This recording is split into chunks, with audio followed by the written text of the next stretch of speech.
Bien, jóvenes, buenos días. Hoy día vamos a hablar acerca del siguiente tema, que es la civilización griega. De todas las civilizaciones, directamente la griega, bueno, como base de la cultura europea, es, digamos, de todas las más estudiada o la mejor estudiada, por la cual, pues, sinceramente, tenemos diversos conocimientos acerca de ella. Primero vamos a ubicarnos, ¿sí? Obviamente la ubicación geográfica está denominado por que está denominada la civilización helena, comprende esta de acá que vendría a ser la península de los Balcanes, ¿sí? Lo que viene a ser las islas del mar Egeo, lo que viene a ser la costa de Asia Menor, lo que se llamó la Jonia, que más adelante vamos a ver en un proceso histórico cómo se colonizó esta zona, y posteriormente el sur de la península itálica, la Magna Grecia, que es esta zona de acá. Entonces, un poquito si recopilamos lo que viene a ser la península balcánica, ¿sí? La península balcánica, la zona continental, las islas del Egeo, incluyendo Creta, Asia Menor, que vienen a ser las costas de lo que es el continente de Asia, ¿sí? Lo que se llamó la Jonia en su momento, y la Magna Grecia, que viene a ser la isla de Siracusa en sí, al sur de Italia.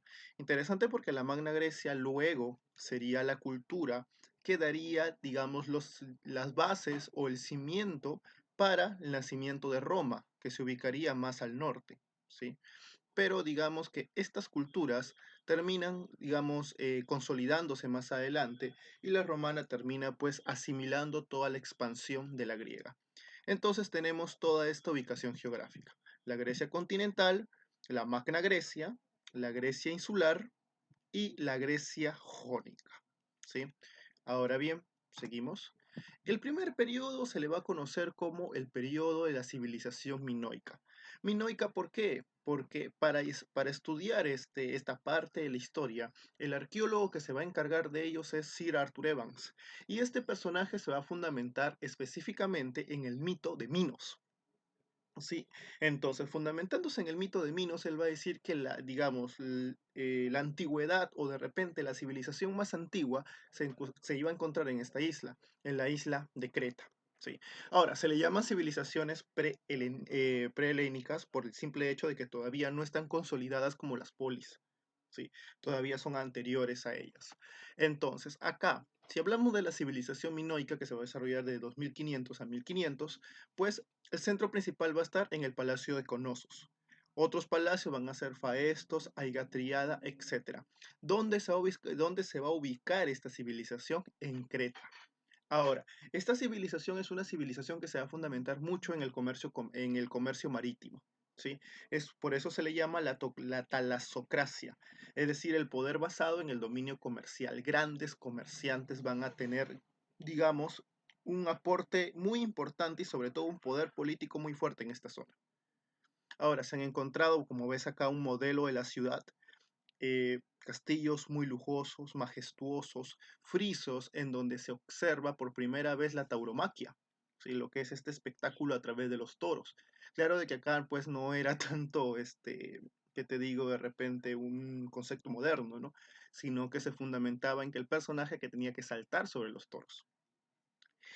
También se ha encontrado el símbolo, ¿sí? Esto que podríamos decir que son como los cuernos del toro, que reflejan un poco lo que era la divinidad en ese tiempo, ¿no? O sea, parece que la divinidad del toro estaba relacionado con lo masculino. Entonces, fue una sociedad sinceramente muy avanzada para su época. Tenía inclusive canales de desagüe, lo que contribuyó a que sus ciudades sean muy limpias. Sin embargo, ¿no? Lamentablemente va a ser destruida, va a ser saqueada. ¿Por quién? Por los aqueos, que van a invadir la isla de Creta y van a asimilar su cultura. Ahora tú te preguntarás, ¿quiénes son los aqueos? Bueno, pues si te recuerdas a Aquiles, si se recuerdas de repente a la Ilíada, estos grupos en sí eran aqueos. Sí, aqueos. Entonces, ellos terminan invadiendo esta isla y terminan, pues, lamentablemente acabando con este desempeño histórico, ¿no? Más su cultura todavía se va a mantener. La siguiente civilización ya no va a ser estudiada por Sir Arthur Evans, ¿sí? Va a ser estudiada por Friedrich Schellmann. Ahora, este personaje es ¿qué te digo? Un romántico, amante de la filosofía griega, ¿no? De la literatura griega. Y él se va a fundamentar en Homero, ¿sí? En sus poemas homéricos, para llegar a conocer la civilización micénica. Eh, Él, por ejemplo, va a ser el que va a desenterrar la famosa ciudad de Troya. ¿Sí? Ahora bien, la civilización micénica se ubica desde el 1500 a 1500 a.C. Ahora, esta civilización micénica van a ser fundada por los aqueos, aquellos que antes destruyeron lo que viene a ser la isla de Creta, y van a fundar diferentes ciudades como Tirinto y Micenas. Obviamente Micenas la más importante, de ahí viene el nombre de civilización micénica. Durante este periodo se va a dar la famosa guerra de Troya. ¿No? Hay que recordar que la guerra de Troya se da porque estos troyanos controlaban el ingreso comercial hacia el Mar Negro. Y el Mar Negro pues resulta ser una base agrícola muy importante.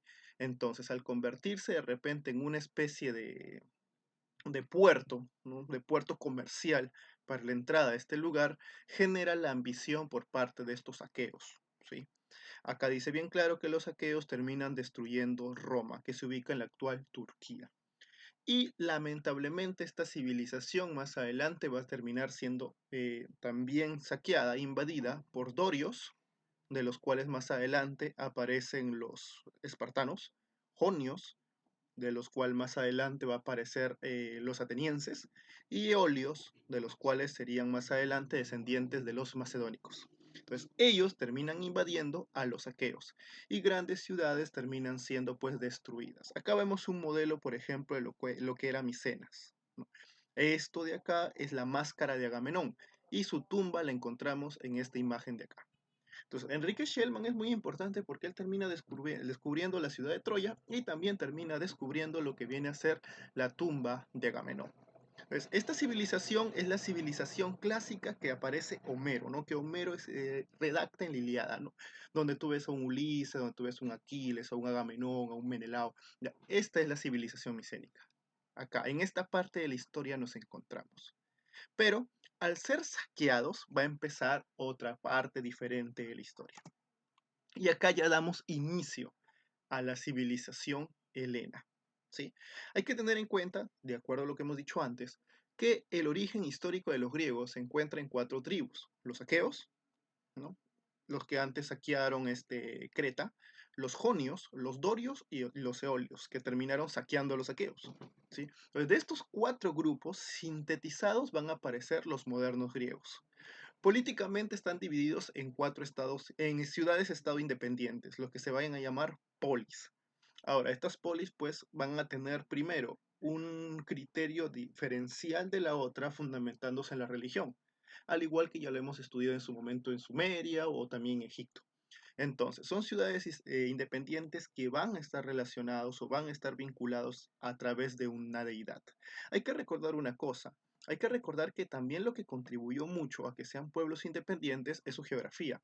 Hay que recordar esto, conformada por la región balcánica caracterizada por elevados valles y estrechos, elevadas montañas y estrechos valles.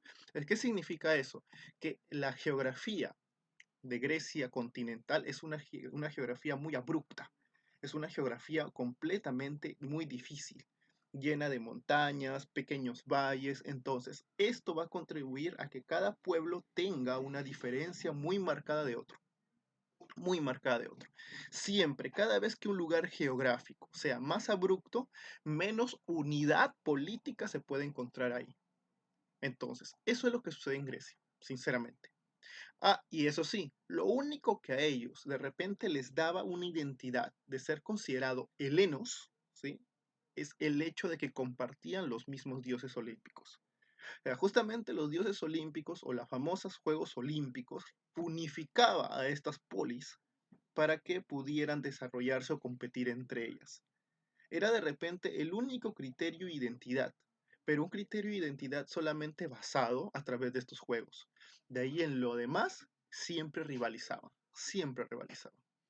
Ahora bien, la primera etapa para que se formen estos pueblos de los que antes te he hablado se conoce como la Edad Oscura, que va de 1150 a.C. al 800 a.C. Como te dije antes, los dorios, los jonios y los eolios terminan destruyendo la civilización micénica y con ello también introducen el hierro. Este metal que es bastante común, al ser bastante común, impulsa más las guerras, como lo vamos a encontrar acá en esta imagen. Por eso se van a destruir palacios, fortificaciones, se va a destruir todo lo que hasta ese momento se había desarrollado en arquitectura. Lamentablemente va a haber un estancamiento cultural, ¿sí? Justamente como consecuencia de estas guerras.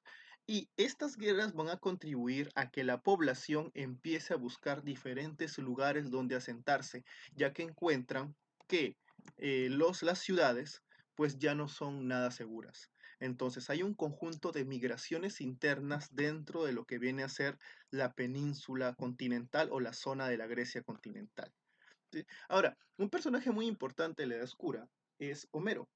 Homero, por ejemplo, en su mito, o mejor dicho, en su poema homérico de la Odisea, él te habla de la Edad Oscura.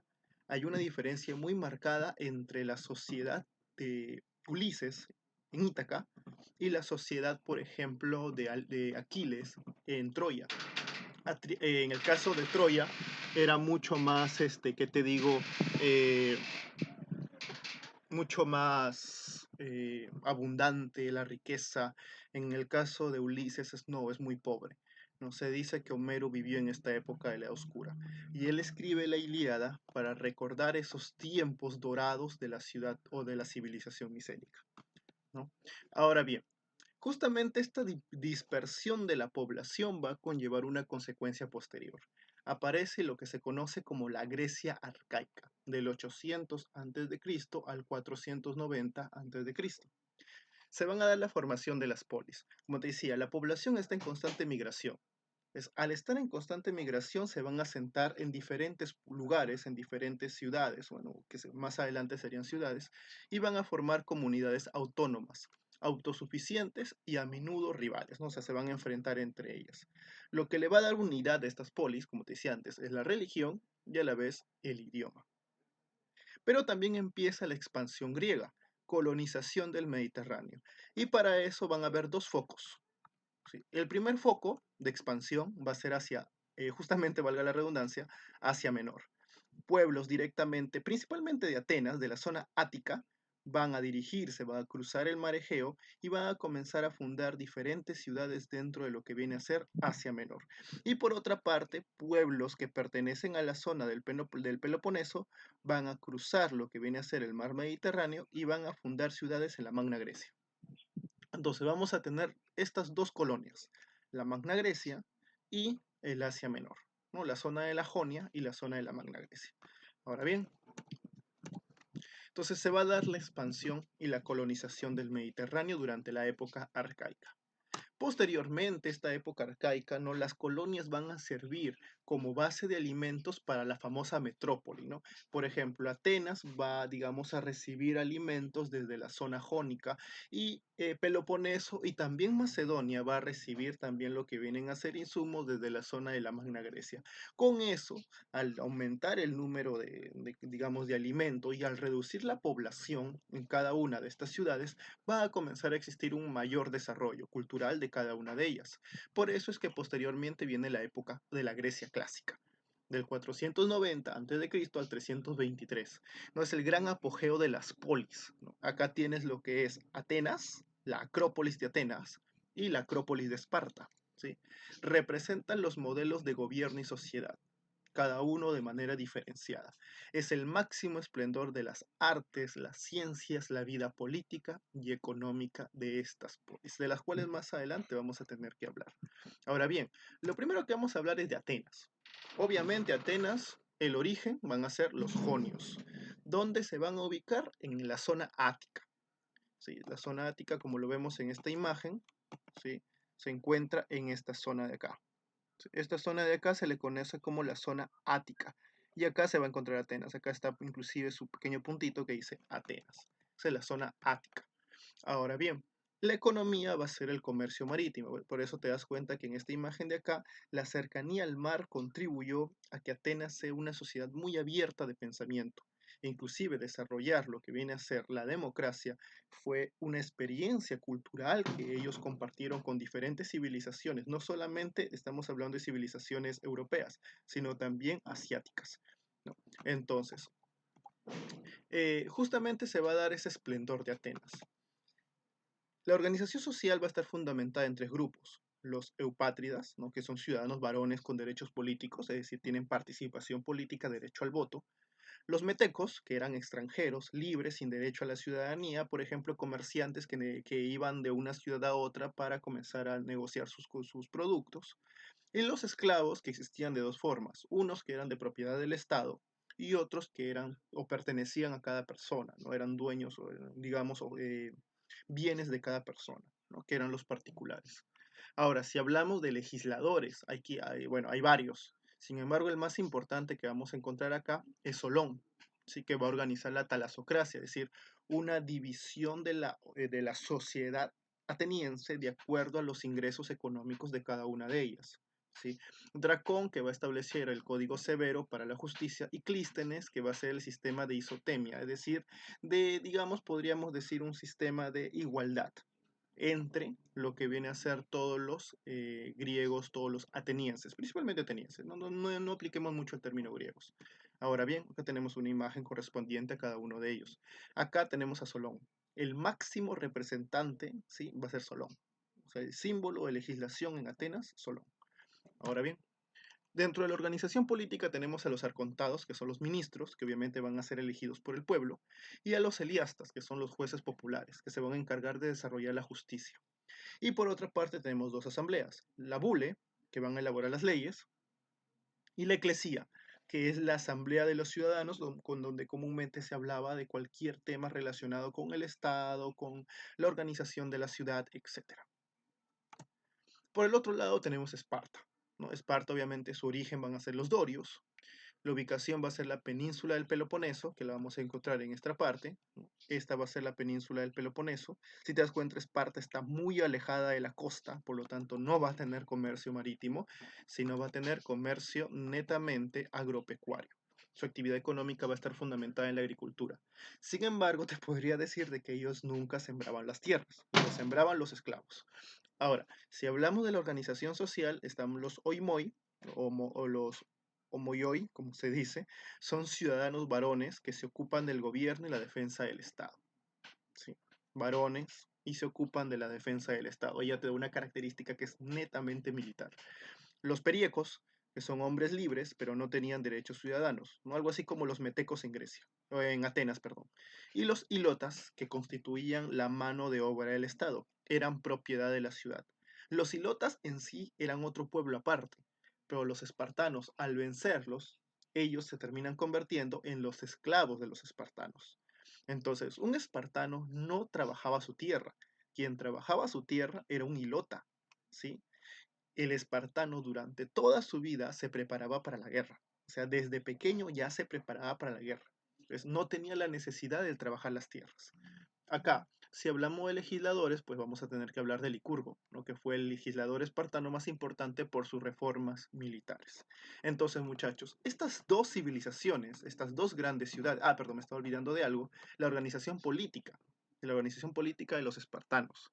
Hay que recordar de que estaban los éforos, que son los magistrados fiscalizadores, ¿sí? Los que se encargan de supervisar principalmente el trabajo de los reyes. Y hay que tener en cuenta que Esparta tenía dos reyes, por eso se llama la diarquía. Hay dos reyes vitalicios y jefes del ejército.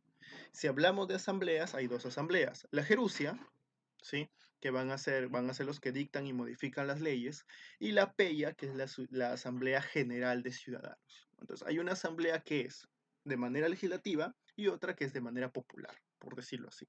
Dato importante, en Esparta habían dos reyes, o sea, gobernaban dos reyes, comúnmente uno de características militares y otro de características políticas, ¿sí? Que eran controlados por los éforos. Bien, muchachos, hasta ahorita estas dos sociedades, tanto Atenas como Esparta, ¿sí? A futuro, estas dos grandes polis, liderarían una guerra que se les avecina, sobre todo con un enemigo que se está expandiendo por Asia Menor, de los cuales ya hemos escuchado antes en diferentes civilizaciones, los persas. Y los persas ya han conquistado Egipto, ya han conquistado Mesopotamia, y ahora buscan conquistar la zona de la Grecia continental. Por eso es que más adelante van a tener una guerra contra estos personajes. Pero eso ya se verá en Grecia en la segunda parte. ¿sí? Listo, muchachos, es todo. Cuídense, desarrollen la tarea como corresponde. Gracias.